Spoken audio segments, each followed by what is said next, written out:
मैं सच्ची कहानियाँ सुनाना पसंद करता हूँ, झूठ बोलने से बस सच्ची हैं, 1% सच्ची हैं।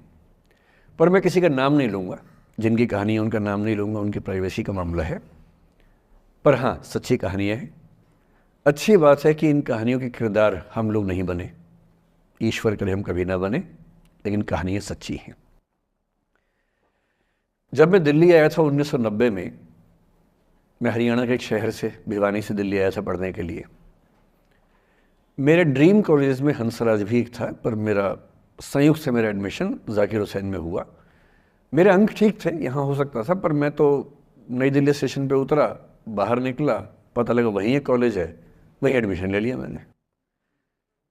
तो लोगों ने कहा कि यार कैंपस बड़ा अच्छा होता है। मैंने, अरे क्या फ़र्क पड़ता है, कॉलेज कॉलेज होता है, छड्डो, यही छड्डो में सिखाने आया हूँ आप लोगों को। ठीक है, स्टेशन से निकले वहीं कॉलेज है, मैंने घर जाना होगा तो आराम से कॉलेज से निकल जाएंगे, क्या रखा है कैंपस में।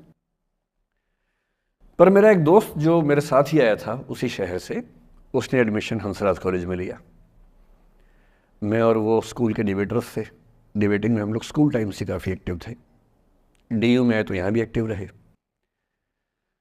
डीयू में मैंने करीब 5 साल डिबेटिंग की और मेरा ख्याल है कि लगभग 300-400 डिबेट्स मैंने जीती होंगी डीयू में, कुछ हारी भी होंगे, लेकिन मैंने खूब डिबेट, वो मेरा दरअसल दाना पानी था, रोजी रोटी मेरी वही थी कॉलेज के दिनों में।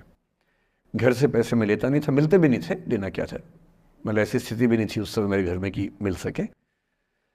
तो डिबेटिंग मेरा रोजगार था, एम्प्लॉयमेंट था, मेरा उससे काम चल जाता था आराम से। उसका भी चल जाता था, वो हंसराज से था, मैं जाकिर हुसैन से था। हम खूब डिबेट से मिलते थे। अक्सर ट्रॉफी या तो हम जीतते थे या वो जीतता था, कोई भी जीते रूम पे ही आती थी, क्योंकि हम रूममेट्स थे, एक साथ ही रहते थे। वो मुझसे योग्यताओं के मामले में 21 था, बल्कि अगर वो 21 था तो मैं 15 ही रहा हूँगा या 12 रहा हूँगा, 22 या 21 तो नहीं रहा हूँगा, मुझसे बेहतर था योग्यताओं में, बड़ा अच्छा व्यक्ति था। ग्रेजुएशन के बाद मैंने एमए हिंदी साहित्य में एडमिशन लिया, जबकि बीए ऑनर्स हिस्ट्री में किया था मैंने। उसने तय किया कि वो कुछ और करेगा, प्रोफेशनल कोर्स करेगा, नौकरी करेगा, तो वो चला गया दिल्ली से। मैं दिल्ली में रहा।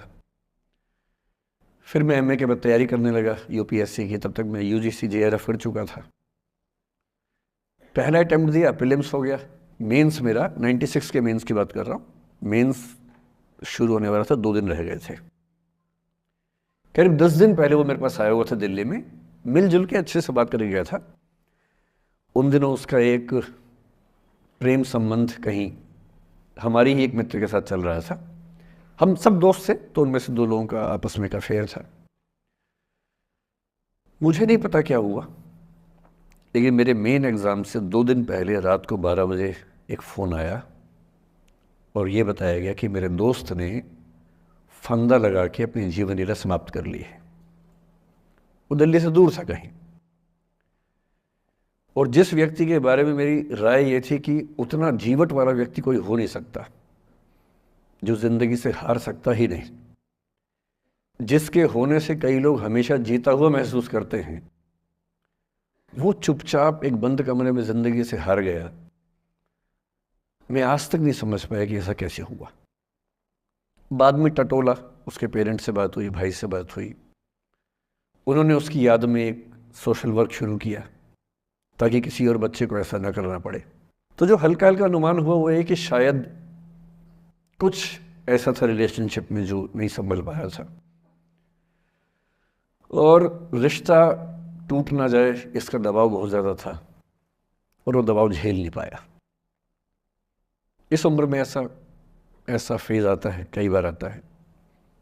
ये एक कहानी है, हंसराज कॉलेज से ही जुड़ी है, इसलिए मैंने सोचा कि वहीं से बात शुरू करूँ। नाम जैसा कि मैंने कहा मैं नहीं बताऊंगा, तो नाम बताने का मतलब भी नहीं। और वो जिसकी मैं कहानी सुना रहा हूँ, आप लोगों के जन्म से पहले की बात है। आप तो सब 21वीं सदी वाले बच्चे होंगे ना, जेन ज़ी होंगे आप सब लोग, तो ये तो बहुत पुरानी बात है।